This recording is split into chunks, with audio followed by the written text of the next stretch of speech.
Dans un accident de navigation à Vaudreuil-Dorion, c'était samedi. Et Michel, il y a une personne qui a été arrêtée en lien avec cette histoire.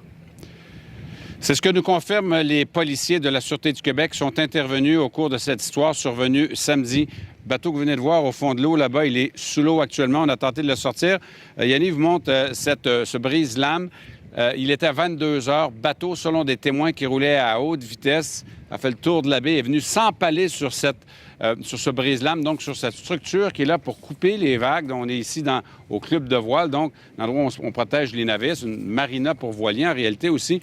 Et donc aujourd'hui, dès 8 heures, il y avait des gens sur place qui ont tenté de sortir le bateau, de le ramener. Mais comme vous le voyez, on a été incapable de sortir le bateau de l'eau. Il est toujours au fond de l'eau là-bas. Les gens de la garde côtière sont sur place ici, refusent de nous parler à la caméra, mais nous ont dit que ce qu'ils faisaient, c'est qu'ils s'assuraient qu'il n'y avait pas de fuite d'essence, de pétrole dans l'eau pour qu'il n'y ait pas de conséquences environnementales.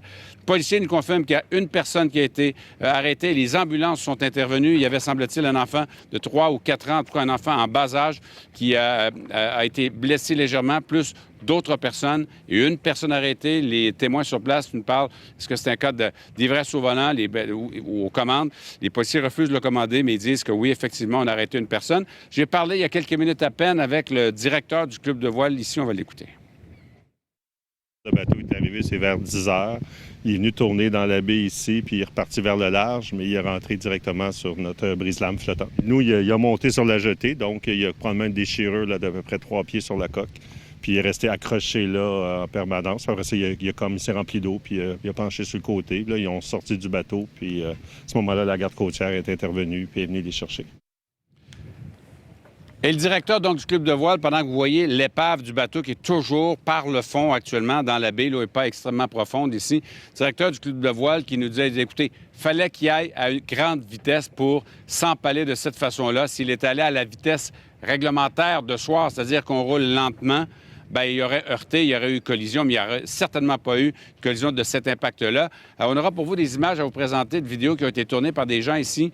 Le bateau était vraiment comme coincé et pris sur la structure comme telle, preuve de la violence de l'impact. Alors, la suite des choses pour l'instant, c'est qu'on va tenter de sortir ce bateau-là.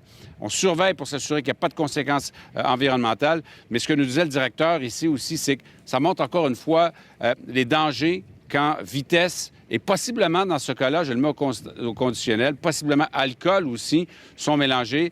Tout ça, ça réunit des conditions qui sont explosives et qui peuvent provoquer des situations. Dans ce cas-ci, on parle de personnes qui ont été blessées, dont un enfant, d'une personne arrêtée. Mais on l'imagine, à la vitesse à laquelle ça s'est passé, les conséquences auraient pu être beaucoup plus dramatiques. Accident qui survient en pleine nuit ici et le bateau, donc, qui reste pour l'instant, donc, au fond de la baie ici, au club de voile de Montagne. On est dans le secteur de Vaudreuil. On aura d'autres réactions et d'autres images, sans doute, à vous présenter un peu plus tard sur les ondes de LCN, Mathieu. On vous retrouve, Michel. À plus tard.